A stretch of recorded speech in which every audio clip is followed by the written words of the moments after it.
Hi friends, Ayyanar துணை serial இனி வரப்போகிற எபிசோட்ஸ்க்கான ப்ரமோ தான் இந்த வீடியோவில் பார்க்க போகிறோம். வாங்க ஃப்ரெண்ட்ஸ் பார்க்கலாம். அதாவதுட்டு இப்போ வந்துட்டு பார்த்திங்கன்னா நம்ம சேரன், சோழன், பாண்டியன் எல்லாருமே வந்துட்டு பார்த்திங்கன்னா நைட் தூங்கிட்டு இருக்காங்க. தூங்கும் போதே வந்து நான் உங்களுடைய எல்லாரோடைய மனசையும் கஷ்டப்படுத்திட்டேன், என்னை மன்னிச்சிடுங்க அப்படின்னு சொல்லிட்டு நம்ம சோழன் வந்துட்டு பார்த்திங்கன்னா 3 பேர்கிட்டும் பேசிகிட்டே வந்து அழுதுகிட்டே 4 பேரும் ஒத்துமையாக வந்து படுத்துட்ருக்காங்க. பொய்யா நடந்த கல்யாணத்துக்கு நீ என்னென்ன பண்ணுவ விடுன அப்படின்னு சொல்லிட்டு இருக்காங்க. குறிப்பாக பல்லவன் கிட்ட சோழன் வந்து மன்னிப்பு கேட்குறாங்க.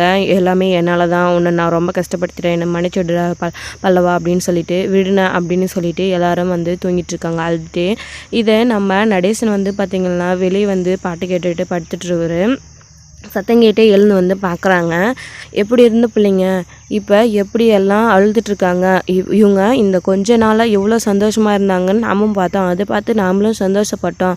ஆனால் அந்த சந்தோஷம் கொஞ்ச நாள் கூட நிலைக்காமல் இப்படி ஆயிடுச்சு. என்ன பண்ணுறது, நம்ம வேணால் அந்த நிலா பிள்ளைகிட்ட பேசி பார்க்கலாமா, அந்த பிள்ளை எங்கேயும் இருக்க சொல்லலாமா அப்படின்னு சொல்லிட்டு யோசிச்சுட்டே வந்து இவங்க 4 பேரையும் பார்த்துட்டு வருத்தப்பட்டுட்டே நம்ம நடேசன் வந்து திரும்பவும் போயிடுறாங்க வெளியே படுத்து தூங்குறதுக்கு. மறுநாள் காலையில் எழுந்ததுமே நம்ம நடேசன் வந்து பார்த்திங்கன்னா பொய்யான கல்யாணத்துக்கு எதுக்கு இந்த ஃபோட்டோ வேற எங்கே தொங்கிக்கிட்டு அப்படின்னு சொல்லிட்டு நிலாவோடைய ஃபோட்டோவையும் அவங்க ஃபேமிலி ஃபோட்டோவையும் சேரனும் நிலாவும் சேர்ந்துருக்கிற சோழனும் இருக்கிற எல்லார் ஃபோட்டோவுமே வந்து தூக்கி கழட்டி வந்து நம்ம நடேசன் வந்து பார்த்திங்கன்னா எடுத்து தூக்கிட்டு போய் வெளியே கழட்டி எடுத்து போட்டுட்டு போயிடுறாங்க. இதுக்கப்புறம் காலையில் எழுந்ததுமே நம்ம நிலாவுமே வந்துட்டு பார்த்திங்கன்னா ரூம்லேருந்து வெளியே வராங்க. வந்ததுமே ஃபோட்டோவை வந்து காணோம் அப்படின்னு சொல்லிட்டு அவங்க கண்ணில் தென்படலை அப்படின்னு சொல்லிட்டு அவங்க பார்த்துட்டே வந்து வராங்க. அவங்க வந்துட்டு இருக்கும்போதே சேரன் வந்துட்டு வாப்பா நிலா காஃபி குடிக்கிறியா, நான் காஃபி போட்டுட்டேன் அப்படின்னு சொல்லிட்டு அவங்க காஃபி போட்டு எடுத்து போயிடுறாங்க. அப்போ அங்கே பல்லவன் வந்து பார்த்திங்கன்னா வந்து உட்காந்துட்ருக்காங்க. நம்ம பாண்டியனும் சோழனும் அங்கேயே தான் நின்றுட்டுருக்காங்க ஆளுக்கு ஒரு வேலையை பார்த்துக்கிட்டு. இப்போது நம்ம நிலா வந்துட்டு பார்த்திங்கன்னா காஃபி குடிச்சிட்டே பல்லவன் கிட்ட போய் உட்காந்து பேசுகிறாங்க. ஏன் பல்லவா ஒரு மாதிரியாக இருக்க, என்கிட்ட பேச மாட்டியா பல்லவா, என்கிட்ட பேசு அப்படின்னு சொல்கிறாங்க. பல்லவன் சைலண்ட்டாகவே இருக்காங்க. நான் உங்ககிட்ட தான் பேசுகிறேன், என்கிட்ட பேச மாட்டியா, என்ன உனக்கு பிடிக்கலையா அப்படின்னு சொல்லிட்டு நிலா கேட்குறாங்க. அப்படியே நிலா கேட்டதுமே பயங்கரமாக வந்து பல்லவன் வந்து அழ ஆரம்பிச்சிட்றாங்க. எதுக்குடா இப்போ அழுகுறா பல்லவா, அழாத அப்படின்னு சொல்கிறாங்க. ஏன் நீங்கள் வந்ததுக்கப்புறம் நான் எவ்வளோ சந்தோஷமாக இருந்தேன்னு உங்களுக்கே தெரியும் இல்லையா, நீங்கள் இப்போ எங்களை விட்டுட்டு போகிறேன்னு சொன்னதும் எனக்கு ரொம்ப கஷ்டமாக இருக்கு அண்ணி அப்படின்னு சொல்லிட்டு அழுகுறாங்க.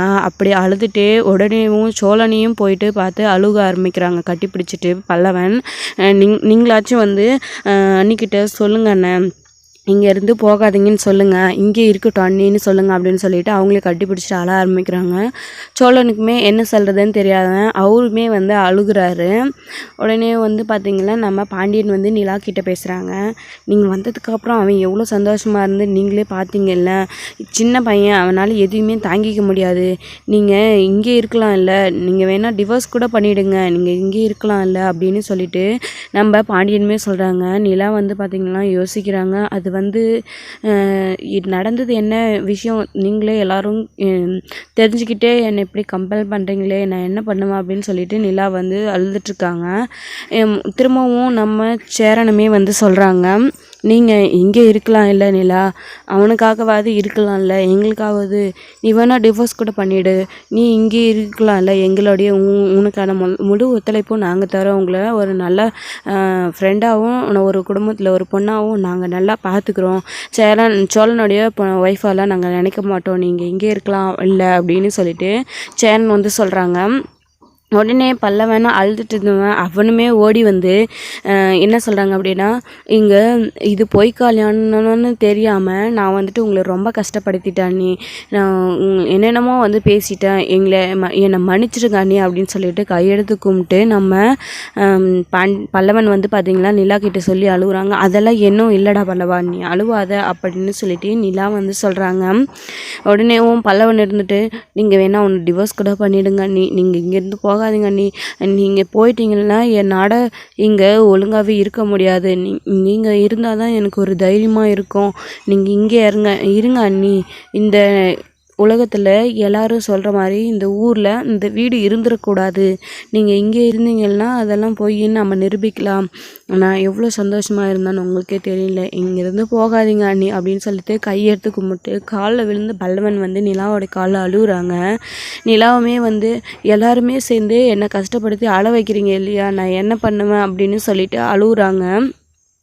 4 பேருமே சேர்ந்துக்கிட்டு நிலாவை இங்கேருந்து போகாதீங்க, இங்கே இருங்க அப்படின்ற மாதிரி எல்லாருமே சொல்லிட்டுருக்காங்க. அப்போது நடேசன் வந்து பார்த்திங்கன்னா நிலா கிட்டே சொல்லிட்டுருக்காங்க. அவங்க தான் எல்லோரும் சொல்கிறாங்கல்ல இங்கே தான் இருக்கலாமில்ல, எதுக்காக இப்போ டிவோர்ஸ் வாங்கிட்டு ஊருக்கு போப்பாரு, அப்பாவுமே அங்கே விருப்பம் இல்லாத கல்யாணம் பண்ணி வைக்கிறாங்கன்னு சொல்லிட்டு தான் நான் அங்கேருந்து ஓடி வந்தேன், இப்போ இங்கே இருந்த வரைக்கும் உனக்கு என்ன குறை வச்சோம், நாங்கள் இங்கேருந்து எதுக்காக போகிறேன்னு சொல்கிறேன், அவங்க 4 பேர் தான் அழுகுறாங்கல்ல, இங்கே தான் இருக்கலாம் இல்லை அப்படின்ற மாதிரி நடேசன் வந்து கோவத்தோடு வந்து சொல்லிகிட்ருக்காங்க. வந்து அவர் வந்து கோவத்தோடு சொல்கிற மாதிரி இருந்தாலும் ஒரு நம்ம நிலா மேலே ஒரு அக்கறையில் தான் வந்து இங்கே இருக்கலாம், இங்கே இருங்க அப்படின்னு வந்து நம்ம நடேசன் வந்து சொல்லிகிட்ருக்காங்க. அப்புறம் சேரனுமே சொல்கிறாங்க, நீ வீடெல்லாம் எங்கேயும் பார்த்துட்டு வேணாப்பா, நீ இங்கே இருக்கலாம்ல, எங்கள் வீட்டில் ஒரு பிள்ளையாக இருக்கலாம்ல அப்படின்ற மாதிரி சேரன் வந்து சொல்லிகிட்ருக்காங்க. நிலா வந்து யோசிச்சுட்ருக்காங்க. அவங்க அண்ணி நைட்டு சொன்னதையும் வந்து நிலா வந்து யோசிச்சுட்டு பார்க்குறாங்க. அங்கேருந்து நீ வந்துடு நிலா, அங்கே எதுக்காக இருக்கிற 4 ஆம்பளைங்களுக்கு வீட்டில் உனக்கு பாதுகாப்பு இல்லை அப்படின்னு அவங்க சொன்னதுமே நிலா வந்துட்டு பார்த்திங்கன்னா, அதெல்லாம் எதுவுமே கிடையாது அண்ணி, 4 பேர் இருக்கிற வீட்டில் எனக்கு ஏதாவது ஆகும்னு நீங்கள் எப்படி நினைக்கிறீங்க, இங்கே எல்லோரும் என்ன நீங்கள் நினைக்கிற மாதிரியெல்லாம் இல்லை, எல்லாருமே என்னை நல்லா தான் பார்த்துக்கிறாங்க, நீங்கள் ஃபோனை வைங்க, எனக்கு அட்வைஸ் பண்ணாத அப்படின்னு சொல்லிட்டு நிலா வந்து ஃபோனை கட் பண்ணிடுறாங்க. அதை வந்து நினச்சி பார்க்குறாங்க நம்ம நிலா வந்துட்டு பார்த்திங்கன்னா, இவங்க எல்லாருமே நம்ம மேலே பாசமாக தான் இருக்காங்க, அண்ணி சொல்கிற மாதிரியெல்லாம் இவங்க இல்லை, ஒரு வேளை நம்ம சோழனை டிவோர்ஸ் பண்ணாலையும் நம்ம இங்கே இருக்கலாமே அப்படின்ற மாதிரி தான் நம்ம நிலாவுமே வந்து யோசிச்சுட்டு சரி ஓகே அப்படின்ட்டு சொல்கிறாங்க. இதை கேட்டதுமே எல்லாருக்குமே பயங்கர சந்தோஷமாகிடுது. இப்படி இவங்க சந்தோஷப்பட்டுட்டு இந்த பக்கம் நான் இதுக்கு மேலே நான் உங்களை ஏதோ தொந்தரவு பண்ண மாட்டேன் அண்ணி, நான் உங்களை நல்லா பார்த்துப்பேன், நீங்கள் இங்கேருந்து போகாத இருந்தால் சரி அப்படின்ற மாதிரி நம்ம பலவனுமே சொல்லிட்டு பேசிட்டு வந்து ஜாலியாக இருக்கிறாங்க. இன்னொரு பக்கம் வந்து பார்த்திங்களா, நம்ம கார்த்திகாவுக்கு கல்யாணத்துக்காக புடவைகள் எடுக்கணும், நகைகள் வாங்கணும் அப்படின்னு சொல்லிட்டு எல்லாருமே கடைக்கு கிளம்ப ஆரம்பிக்கிறாங்க. அப்போ கார்த்திகா அழுதுகிட்டே இருக்காங்க. வந்து என்னடி உக்காந்துட்ருக்க, இன்றைக்கி கடைக்கு போகணுன்னு சொல்லிட்டு இருந்தியா, எழுந்து ரெடி ஆகு அப்படின்னு வந்து சொல்கிறாங்க. கார்த்திகாவோட அம்மா சொன்னால் கேளுமா, வேணாம்மா அப்படின்னு சொல்கிறாங்க. அப்படியே பல்லார்னு ஒரு விட்டேன்னு வச்சுக்கோ, இன்னுமே அந்த சேர பையனை நினச்சிட்டு தான் நீ அழுதுட்டு உக்காந்துருக்கியா, அவங்க அப்பாலாம் ஒரு நாளும் அவனுக்கு ஒன்று கல்யாணம் பண்ணி வைக்க மாட்டாங்க, அந்த நினைப்பெல்லாம் தூக்கி எறிஞ்சிட்டு நாங்கள் பார்த்த மாப்பிள்ளைக்கு கழுத்தை நீட்டுறதுக்கு ரெடி ஆகிரு, எழுந்து நடு, கண்ணை தொடச்சிட்டு ரெடி ஆகி மாப்பிள்ளை வீட்டுக்காரங்க இன்னும் கொஞ்சம் நேரத்தில் கடைக்கு வந்துடுவாங்க, நாமளும் டைமுக்கு போகணும், அவங்கள காக்க வைக்கக்கூடாது, அவங்க எவ்வளோ பெரிய வசதியான குடும்பம் தெரியுமா, அவங்கள போயிட்டு நம்ம காக்க வச்சா அவ்வளோதான் அப்படின்னு சொல்லிட்டு ரெடியாக சொல்கிறாங்க. நம்ம கார்த்திகா அழுதுகிட்டே வந்து ரெடியாக கிளம்புறாங்க. இன்னொரு பக்கம் வெளியே போயிட்டு அவங்க அப்பா கிட்ட ரெடி ஆகிட்டாளா அப்படின்ட்டு வந்து கார்த்திகோட அப்பா வந்து கேட்குறாங்க. எங்கங்க அவள் உட்காந்து அழுதுனே தான் இருக்கிறா, இவளுக்கெல்லாம் இது சரிப்பட்டு வராது, நான் ரத்தி உத கொடுத்தா தான் சரிப்பட்டு வரும் அப்படின்னு அவங்க சொல்கிறாங்க. அவளை எப்படி பேசி சம்மதிக்க வைக்கணும்னு எனக்கு தெரியும், நீ வாடி அப்படின்னு சொல்லிட்டு போயிட்டு கார்த்திகாவை கூப்பிட போகிறாங்க. கார்த்திகா அப்போவுமே அவங்க அப்பா கிட்ட சொல்கிறாங்க, அப்பா வேணாப்பா அப்படின்னு சொல்லிட்டு, இங்கே பாரு, நாங்கள் சொல்கிற பையனுக்கு கல்யாணம் பண்ணி வைக்கிறோம், நீ சந்தோஷமாக இருப்பேன், அவனை கட்டிட்டு போய் எல்லாம் நீ சந்தோஷமாக இருக்க முடியாது, நான் அவனுக்கு கட்டி கொடுக்கணும்னு ஒரு காலமாக நினைக்காத, நீ சீக்கிரம் ரெடியாகி கிளம்பு அப்படின்னு சொல்லிட்டு கார்த்திகாவுக்கு புடவைகள் எடுக்க கடைக்கு கிளம்புறாங்க. அங்கே போயிட்டு மாப்பிள்ளையும் வந்துடுறாங்க அவங்களோட வீட்டில் இருந்தும். இப்போது புடவைகள் இருக்க ஆரம்பிக்கிறாங்க. நம்ம கார்த்திகா டல்லாகவே நின்றுட்டுருக்காங்க. கார்த்திகா அவங்க மாப்பிள்ளையோட வீட்டில் பொண்ணும் மாமனாரும் வந்து பார்த்திங்கன்னா கார்த்திகாவை, என்னம்மா யோசிச்சுட்டு ஏதோ நின்றுட்டுருக்க, வாம்மா இந்த புடவை பிடிச்சிருக்கா உனக்கு பாரு, என் பையன் உனக்கு பிடிச்ச மாதிரி தான் எல்லா புடவைகளையும் எடுக்க சொல்லியிருக்கான், எவ்வளோ வேலையாக இருந்தாலும் பரவாயில்ல, உனக்கு எந்த புடவை பிடிச்சிருக்கோ நீ வந்து செலெக்ஷன் பண்ணி எடு அப்படின்னு சொல்லிட்டு அவங்க சொல்லிகிட்ருக்காங்க. கார்த்திகா சைலண்ட்டாகவே நின்றுட்டுருக்காங்க.